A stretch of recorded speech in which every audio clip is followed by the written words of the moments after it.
have this theory where it's like, we're all a part of this big oneness. And it's like, we all separate from that oneness, like when you're born. And so we spend our lives trying to reconnect to that home, to that oneness again. And I think this oneness is this sense of love and creation that we all come from. And we spend our lives trying to do that. And so that's what brings us back to community. Hey everybody, welcome to another day of Consider Your Soul. So today is New Year's Eve, and so I did reflections. So first of all, I am Marasia Simone. I am an herbalist, a hydroponics farmer, a retired engineer. I don't know why I feel the need to make an introduction every time, but I'm all these things, and navigating a lot of change in my life this year, which means there was a lot of growth, there was a lot of deep shadow work, and there was a lot of hard work. And so what I do is I talk about soul care remedies, and how we could just show up better for ourselves as we engage our soul on our journey. And really all that is focusing on the heart as the center, as the life force of your body. And a lot of the medicine that I talk about, it may not be physical medicine, it may not be something you're ingesting, it may be an experience or a way of doing or a way of being, believing, that resonates more with your heart. And so we're going to talk about those things here. So first of all, this is my cute journal. I don't remember where I got it. I think I got it from Target maybe. But this is my morning time journal. So when I come on here and I talk to y'all about, like, I do my reflections first, or I do my quiet time first before I maybe pull a card for everybody.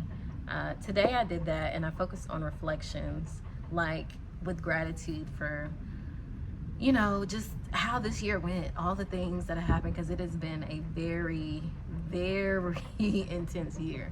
I quit my corporate job. I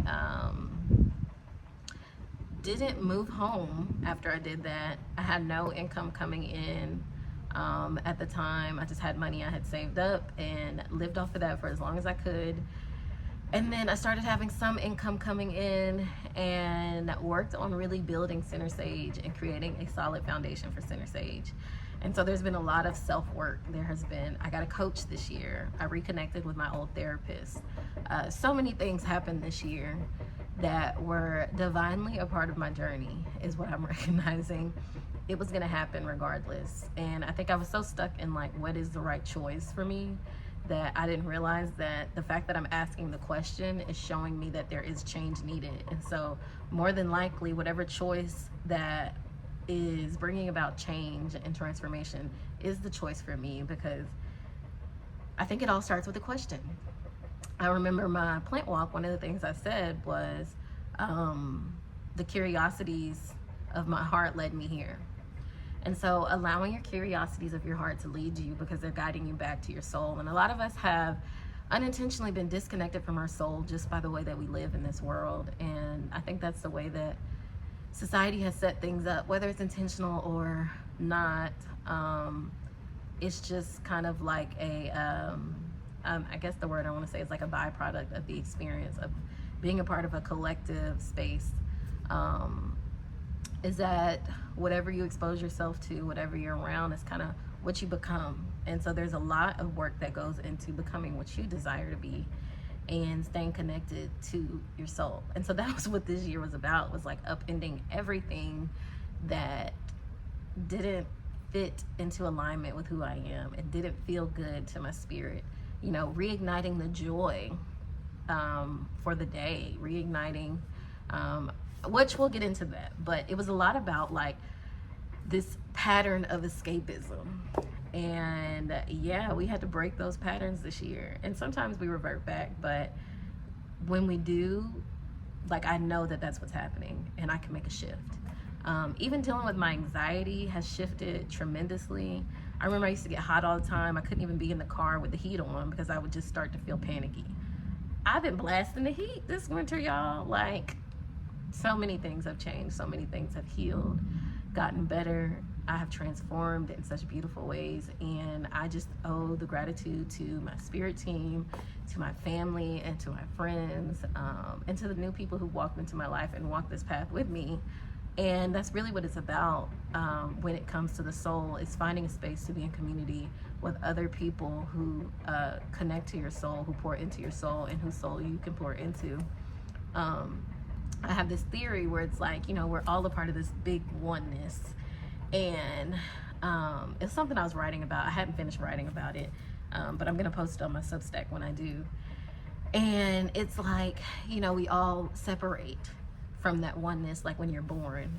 And so we spend our lives trying to reconnect to that home, to that oneness again. And I think this oneness is this sense of love and creation that we all come from. And we spend our lives trying to do that. And so that's what brings us back to community. And so, yeah, this year brought me back to community, brought me back to how I am a part of the whole. And I think before I was living a very individualized life. Like, yes, I was supportive to my family and friends. Yes, I was there for people. Yes, I volunteered to do things. Like, yes, I cared about my community and I showed up in the best way that I could. But the center of it was very self-serving. It's like when you know there's something inside of you that's trying to come out or that's needed in a space and you just hold it back because it's like, no, this is easier. This makes more sense. And so that was my deciding factor of like, something is pulling on me, something is calling me to a different space. And it was a very healing space. And it was something that allowed me to see myself in a way that there is beauty in my creation and in my gifts, and it's needed in a lot of spaces and community, because I'm always talking about transforming guilt, and that's what guilt is one of them, but transforming grief. And I think that's a big part of what soul work does, and what living heart-centered or focusing on the health of your heart helps you to transform the grief that lives in our body, that lives in our environments and things like that. So if you got medicine, you got to release it. You can't hold on to it. And I think what I was doing before was creating a space for me to hold on to it and not give it away and not share it. And I think it's time to give it away. Like the medicine I have, I had to, we're going to use the word ingest, but I had to ingest, I had to utilize. And now that I know how to, now I can give it away. All right, so I had to shut the door. So back at it. So now we'll just jump into what was the reflection. And I think this is going to be really important for all of us to focus on this year, is gratitude and thinking about, like, you know, not necessarily what do I want in 2025, and focusing more on like the gratitude moving from 2024 is what today is for me. And then for the year of 2025, the goal is to focus on how can I better nourish myself? How can I take better care of myself? Because what I've learned is the better care that I take of myself is going to be reflected in the spaces and the environments I'm in, and in the work that I show up to do. And so, you know, self sounds very self-serving, but to take care of yourself is to take care of the world. And so it starts there. So we're just going to go over my reflection for 2024, and maybe like you'll sit and reflect on your 2024 in the spaces of gratitude and seeing how much you've changed, like how much you have become more of the person you want to be, you know. And if you're somebody who's very big on their accomplishments, celebrate them. Like, what all have I accomplished this year? What did I set out to accomplish, and what did I get done? And I think that's okay to look at that. For me, it definitely was the person that I've become and the things that I've overcome. So anyway, I started off with a journal excerpt of gratitude, which we'll skip that part. But what I did was pull for like, what's the reflection of this year? And so I highlighted some major notes within that pool. And so like the bigger word of it all, and I don't know why my dogs are doing so much barking, but the bigger word of it all, and then like some notes from that card that really resonated with me. And so first I had humanity, and humanity is humanity's gift is to help humans become humans. And then I wrote down in parentheses, do not run from your pain, for along with your pain comes a great deal of pleasure. And that was, oh my goodness, that was definitely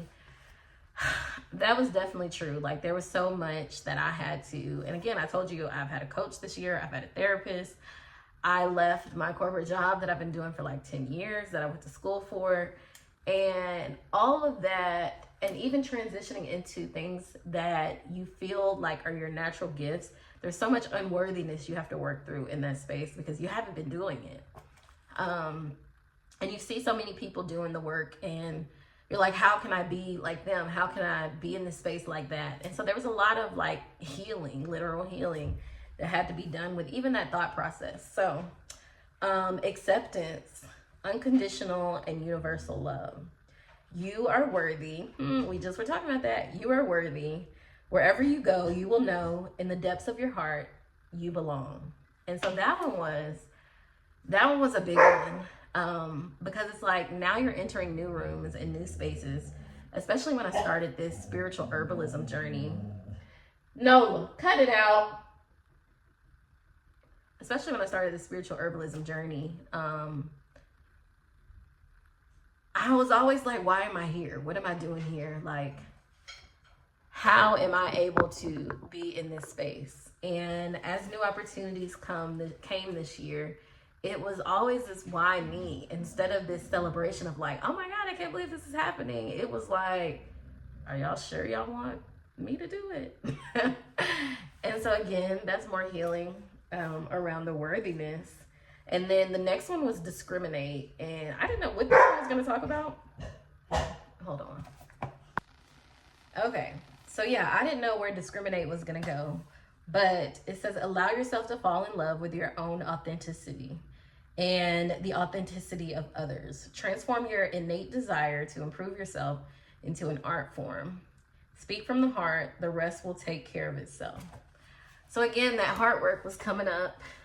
We did our presentations in April over our plant walks, and my plant walk was with the Rose. And so there was just so much with that, which we'll get into in the new year. But yeah, it was like, I called it like a self-love affair was what that experience really felt like. And a sacred self-love affair. And it was really like, I think this was really talking about seeing your value, seeing your beauty, and just genuinely who you are naturally, who you are authentically, and how that impacts the world in a greater sense, and how it impacts you. Like, I think a lot of us never really get to experience ourselves. We experience so many people, we admire so many people, but we never really truly dive into ourselves, like, and see ourselves as we see other people. Like, you know, sometimes I watch these videos and I listen to them as if it weren't me talking in them. And I'm like, wow, I would listen to her. Like, ooh, I like what she's talking about today. And that's what helped me to see that I was transforming that space of inadequacy or lack of self-worth, or, you know, sometimes, because I think sometimes I come off as very confident, and I am, but there are times where you kind of get off track, or you start seeing things differently based on the perception of others, or you start wondering what other people think. And it's like, if you hear one thing that doesn't align with what you truly believe about yourself, it's like, am I believing a lie? And so I think that's just how intrusive thoughts work. I think that's just how things work when you're dealing with inner child wounds, or things that happen that are resurfacing that you didn't even recognize were in the background. And so, yeah, a lot comes to the surface for you to heal and for you to work through. So yeah, the next one was artfulness. Time to market from the heart. I think that's what my whole business is it's from the heart. It is, Center Sage is really just about heart work. Like, and I think I get so caught up in the business aspect of it and all this marketing and things you have to do, and I just can't. I can't do it. It doesn't feel right. And so this message of marketing from the heart is kind of like recenter that focus as you do these other things that you have to do. As long as you're doing it from the heart, it's good work. You know, we always look at marketing as manipulation, But what if you looked at manipulation as the ability to manipulate good into a space, or to manipulate a more caring and loving world, is kind of what it was saying. And so thinking of the work you're doing as important enough where people need to hear it, even if they're not ready to hear it. And, you know, they'll receive it when it's time, but putting it out there and putting it out there from the heart, because it's important. And so really, I think a lot of it was saying that the work that I do, the things that I talk about, the things that I desire to do are just as important as anything else that I've ever done and experienced. And I think sometimes I belittle this work because it's like, well, you know, there's no specific job. It's almost like you're creating a job or a role, and nothing specific is like saying, hey, this is what you should receive for doing this work. And it's something that I believe everybody should have access to. So then there's that part. So you're creating a whole new world. And you need this world to sustain you. And we've just been taught our value based on what other people will give us for what we do. And so I remember my coach talking about, especially as Black people, we've been taught to see ourselves as commodity. And in this work, that's just not what it's about. And so just being honest about your experience, I think that is my marketing. I think that is what I do. Is I'm not telling you this because I want to sell a product or because I want to sell a service. Like, it is the journey that I've been in, and it is the healing that I have received. And so that is what it's about for me, is like, did y'all know this was out there? Did you know this was available to you? And so, yeah, I think this year I'm going to have to share even more. I'm just going to have to be completely naked and give y'all the truth of my experience, because it's just been so life-changing. So, oh yeah, there was more for that one. What is the message you want to share with the world? So we just talked about that. And how does your love long to be expressed? Manipulate the world into becoming more caring, inspiring place. Celebrate your pride and ego for their ability to make your dreams come true. So that comes into balance. Yeah, you know, and you're always taught to, like, don't talk about yourself. Don't brag about what you do. Don't, you know, like, don't make yourself the center of anything. But what if your message is, like, connected to the center of existence? You know, what if your message is about love? Do you hold on to that because people tell you not to talk about yourself or your beliefs, or like you're always talking about you? And so I think it's like understanding where, I remember my teacher saying this, you need to know where your messages come from, and trust that. So the last one was discernment. Where are you repeating the same mistakes? You will be surprised at how courageous you are once you begin to be honest with yourself. Listen beneath the words, beyond your own story, as you begin to see the mythic quality of your own human life. Your optimism will grow right along with your empathy, compassion, and heroic potential. You are not alone. I am here. So I remember that card. Yeah, I think that was a big part of the shadow work for me, was these repeating patterns of escaping to feel connected to something, or to feel connected to someone instead of connecting to myself. And really just, you know, believing that I can do this, one. Not that I'm doing it on my own, but that I can do this. And yeah, that was a big part of the work this year, was like, you can do this. You can do this. I know it doesn't feel like it. It may not look like it right now. You might not be getting the results you want, but you can do this. And so watching these different things develop, me get excited about things, and yeah, just embrace the compassion has been a big part of it. So having to face myself, I think, is what this was about. And so what was the overall medicine for the year? We're always talking about what's the medicine for the soul. And so I did pull some cards about the medicine for the year for myself. And so I think this is why this is going to be so important for you to do this on your own, because I think you need to hear a clear message for yourself. And I could share mine, and maybe it's related to the collective, but there's some special medicine that you received or that you needed this year that is also going to help carry you over into the next year. And so I do these not to say this is period, but to say like, what is it for you? This is what it is for me. This is what it has been for me. But what is it for you? What was the medicine throughout your year? What was the reflection of your year? What were the things that you had to transform through, that you had to overcome, and that you did? And the fact that you're here today means you did do it. You made it. You may have struggled with it, because for me, I had a lot of, when I talked about my medicine, I had a lot of resistance in there. And so I looked at the cards that were upright as these things that were just so amazing. Like, you did so great at these. And these other places were the spaces of resistance. You may have done it, but you begrudgingly did it. Like, you were resistant to that change. So I had the Magician, which was ginseng. It was all about expansion and alignment with your higher self. And so that's kind of the whole idea of quitting this job, is like, I'm out of alignment with who I naturally am. And so that was a big part. Then psychic healing was with mugwort. And it's basically like between one life phase to another. Literally what happened this year. And sometimes getting stuck in between, because that one was resistance, was me resisting this change that was happening, this call and pull that was on my soul.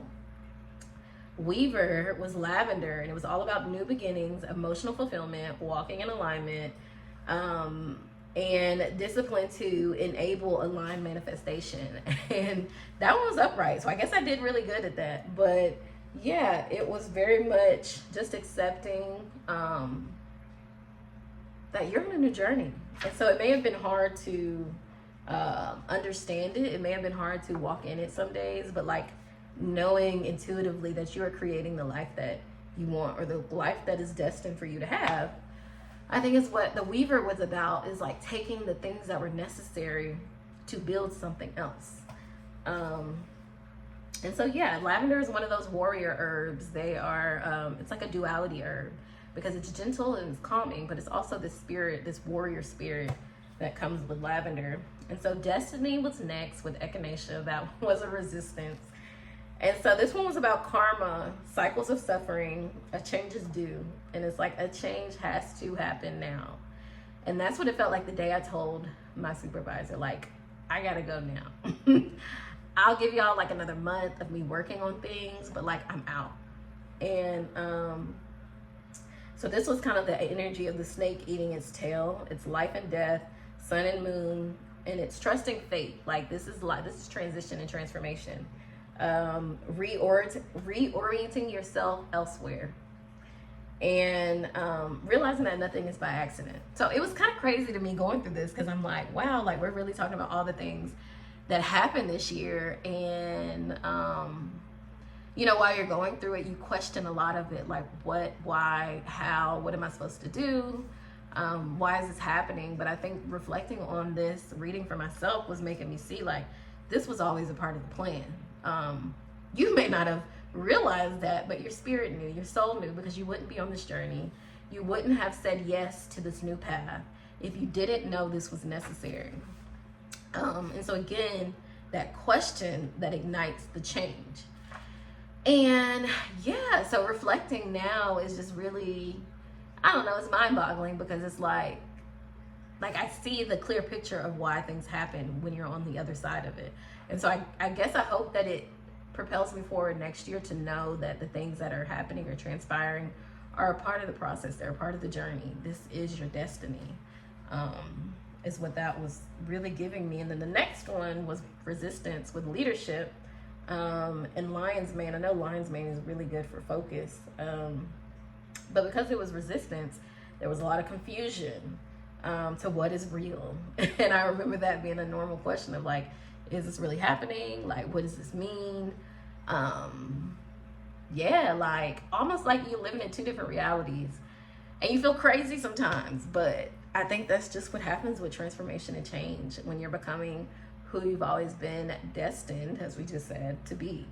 And so, yeah, stepping into this leadership, let's see what that one was about. Egotism. Oh, that was the dream space. Anyway, egotism, lack of intention, self-interest, power, sacred masculine, relentless determination. Compassionate leadership is the call to move into. And I think as a leader in the space that I was in, not that I didn't help people, but I think just the way that I was operating in that space, because it wasn't ideal for me, it was, I don't even want to say it was self-serving, but it just wasn't right. And so I think, I remember my career and things like that, I was getting new opportunities to be trained to be into leadership and all these different things. And it would have put me financially in a great position. It would have probably allowed me to physically have a lot of the things that I wanted and I desired, and, a level of respect and things like that, but it wasn't right for me. And so it didn't give space for the compassionate leadership that I'm being asked to do now. And I think right now it doesn't feel like leadership because you're doing it by yourself. Like, center stage is me. Like, that is my business. I'm the only one who's operating it. And so it doesn't necessarily feel like I'm leading anything. But I think it's like taking authority over your life, like personal authority over your own life and over your own path. And it's like God is saying, like, you can do this. Like, you can make that shift into being the one who decides how this business moves, how your life moves, all of these things. And in the space I was in before, I think I was giving over that power. And so the last one was Dreams with the poppy in it. And that one was also resistance. So you see, there was a lot of resistance in my year, but that doesn't make me feel unaccomplished. It makes me feel even more empowered, because like, with all this resistance, look at how much you still overcome. And so imagine next year if you cut back on the resistance and you went with what was happening. You went with what was flowing into your life and being created for you. How much ease you're inviting into your space. And I was having a conversation with my friend the other day, and we were talking about, like, we don't think ease means not doing anything. Sometimes the ease is in knowing the truth, like knowing these things will be provided for you, knowing things will work out, knowing this is where you should be. And so it's like, those people, or like maybe even elders, who are just so like, like they have those wise words of like, oh, God will work it out, or like, they say these simple things that are like really impactful and powerful, and you believe them. Like, they have this unquestionable faith that things will work out and this is all a part of the plan, and that this is exactly where I need to be right now. And I think that's what the ease that we were talking about is about. It's not ease as in you don't have to lift anything. It's ease as into like, like you don't have to be confused in this space. So that was definitely what this one was about, was the resistance, was confusion on what is real. That's what I was talking about before. And dual nature. So the devil, material obsession. And so what this one embodies is mystical magic of dream time, break the addictive patterns of escapism. And so, yeah, that's what my year was about, was like, you want a life that you don't have to escape from. You want an experience that you don't have to escape from, a community that allows you to be authentic enough that you don't have to escape from them too. And you don't have to show up as two different people. I remember that being a big thing for me. It was like, I am tired of being two different people. I'm tired of showing up two different ways. And you don't have to do that anymore. So yeah, this year was magical. This year was the most magical year I've ever had. It is the most life-altering year I've ever had. It is the most eventful year I've ever had. It's just the most that I've ever had in every way. And so yeah, I highlighted what was the key like successes for you this year. Like, what did you really move through? And manifestation and creative skills were on point and amazing. Like, you did that. And the resistance was around the psychic healing, the destiny, leadership, and mysteries. And so just accepting that this is where you need to be, this is your journey. You had the dream there on one side, you had the vision there on one side, and then there's this other side that's like, I don't know that that's gonna happen. And so there was a lot of healing that needed to happen for this dream and this vision to continue to be fruitful, to continue to grow. And so that's what this year was about for me, 2024. And so I know we talked about me the whole time, but I really want this to be a reflection for you to see, like, what do you need to pinpoint about yourself? What do you need to be grateful for? And what did it look like for you? Because I think it's empowering just to reflect back on the year, like to really sit intently and listen to what has happened and what's transpired. And you will begin to learn your medicine when you do that. You will begin to learn your wounds and what medicine worked for those wounds. And so mine was a lot about self-worth. Like, other people have not said that I was worthy, even when I feel worthy. And so instead of believing myself, I believe other people, and it slows me down. It creates resistance. And so what happens when you fully believe yourself, that voice, that inner heart space that is speaking to you, and our heart is directly connected to God, directly connected to spirit, it is our life force. And so what does that space say about you? And if it's negative, if it's not good, then there's some cleaning up that needs to happen. There is some heart work that needs to happen, some healing. And so that's what that was about. And so, yeah, I'm just happy to be here, and I've moved through all of that and live to tell the tale. And I'm ready for 2025, where we can dig more into heart work. So if you're somebody who feels like they're doing a lot of grieving, they're always sad, they're always hurting, they're always anxious, there's some heart work there. Now, of course, some things are environmental, and that's what I learned. Some of these things are environmental. But to get out of certain environments, you have to believe that you can. You have to believe that there's another life for you, that there's another world of existence for you. So yeah, I want to walk with you guys this year. And we're going to keep talking about considering our soul, because I think it's what needs to happen. It's what we all need right now. So I will see y'all in 2025. Hopefully this gets posted before the new year.